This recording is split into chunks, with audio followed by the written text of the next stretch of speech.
Hello, everybody. All right, so this is going to be our how-to video for this lesson. So you've already done this, do now. I want to remind you before we start reading aloud that your homework tonight is to read pages 6 through 13.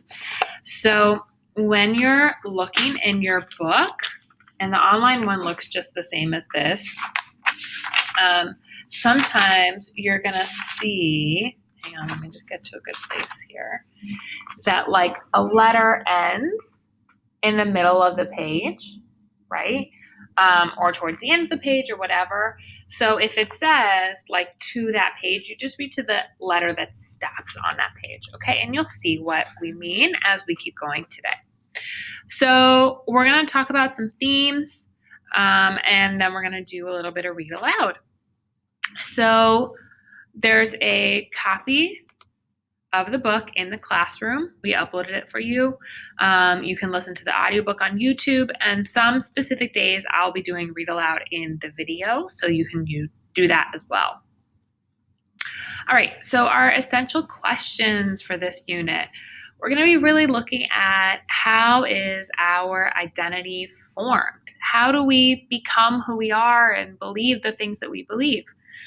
So we're also going to be looking at how family, society, and community impact our identity, right? So I know you can probably think of it something that, is normal in your family or that you've been raised with, but you've met someone who maybe is different, right? That's part of identity. That's part of what we're talking about. So we're also going to be talking about some themes in this unit and concentrating on those. So we're going to be looking at friendship. We're going to be looking at love, both romantic and family. We're going to be looking at LGBTQ. If you don't know what that stands for, it stands for lesbian, gay, bisexual, transsexual, and queer. And we're going to be looking at toxic masculinity. And if you don't really know what we mean by some of these, that's fine. We're going to dive into them deep, and you'll have a really good understanding by the time we're done with the unit. All right, so we're going to go ahead and start reading. So I'm actually going to pull the book up on my computer so that you can see. And so this is the cover. And we're going to start reading in part 1. And we're going to start here on page 2. August 25th, 1991. Dear friend, I'm writing to you because she said you listen and understand and didn't try to sleep with that person at that party even though you could have. Please don't try to figure out who she is, because then you might figure out who I am, and I really don't want you to do that. I'll call people by different names or generic names because I don't want you to find me.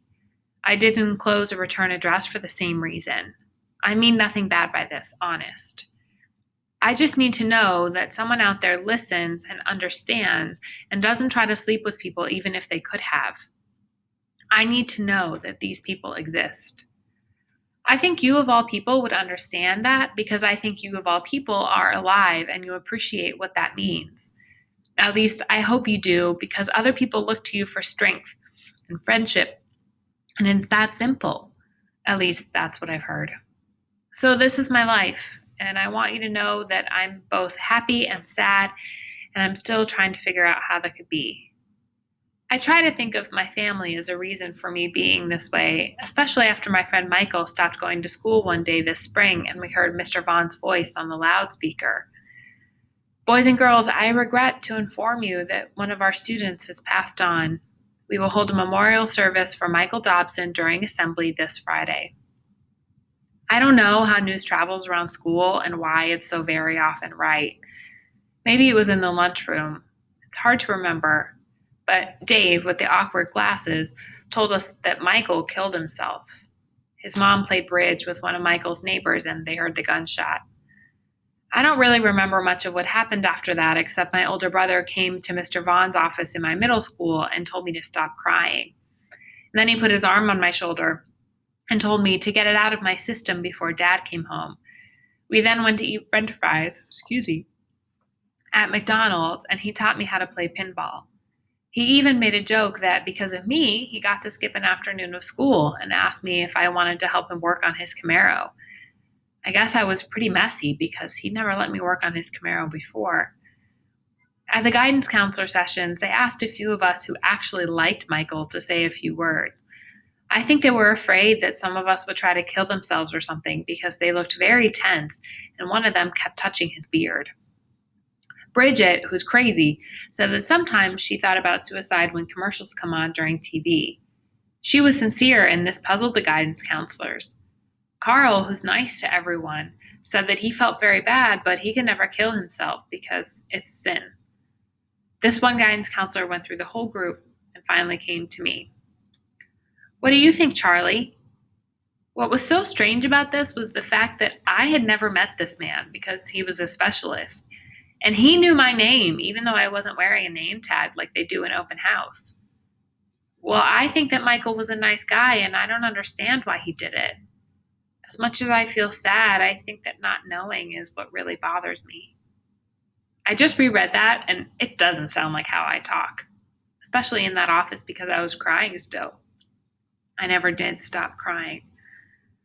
The counselor said that he suspects that Michael had problems at home and didn't feel like he had anyone to talk to. And that's maybe why he felt all alone and killed himself. And then I started screaming at the guidance counselor that Michael could have talked to me. And I started crying even harder. He tried to calm me down by saying he meant like an adult, like a teacher or a guidance counselor. But that didn't work. And eventually my brother came by this middle school in his Camaro to pick me up.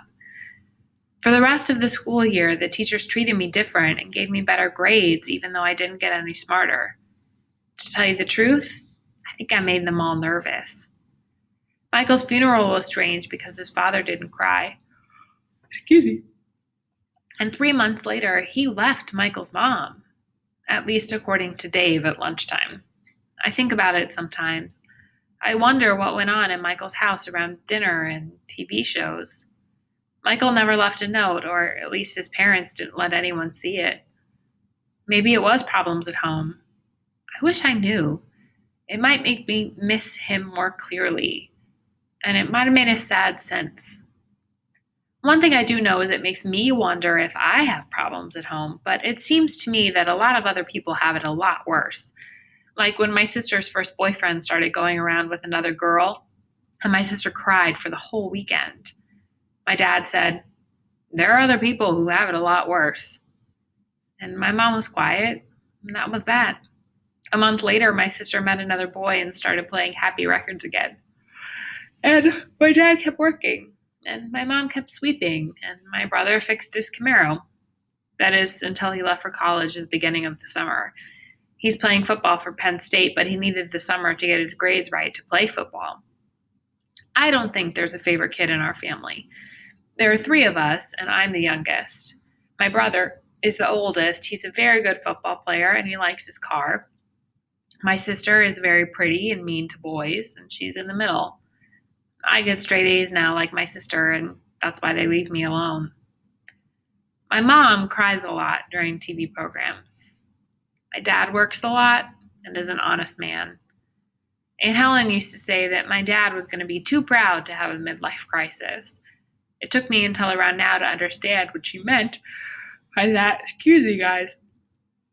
Because he just turned 40 and nothing changed. My Aunt Helen was my favorite person in the whole world. She was my mom's sister.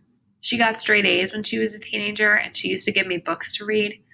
My father said the books were a little too old for me, but I liked them, so he just shrugged and let me read.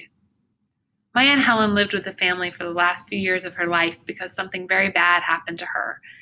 Nobody would tell me what happened then, even though I always wanted to know. When I was around 7, I stopped asking about it because I'd kept asking, like kids always do, and my Aunt Helen started crying very hard. And that's when my dad slapped me, saying, "You're hurting your Aunt Helen's feelings." I didn't want to do that, so I stopped. Aunt Helen told my father not to hit me in front of her ever again, and my father said that this was his house, and he would do what he wanted. And my mom was quiet, and so were my brother and sister. I don't remember much more than that because I started crying really hard, and after a while, my dad had my mom take me to my room. It wasn't until much later that my mom, excuse me, got the yawns. Wasn't until much later that my mom had a few glasses of white wine and told me what happened to her sister. Some people really do have it a lot worse than I do. They really do. I should probably go to sleep now. It's very late, and I don't know why I wrote a lot of this down for you to read. The reason I wrote this letter is because I start high school tomorrow, and I'm really afraid of going. Love always, Charlie. So we're going to stop there. You can keep reading here, or if you have a book because you were with us in class, you can pick up there if that's easier for you.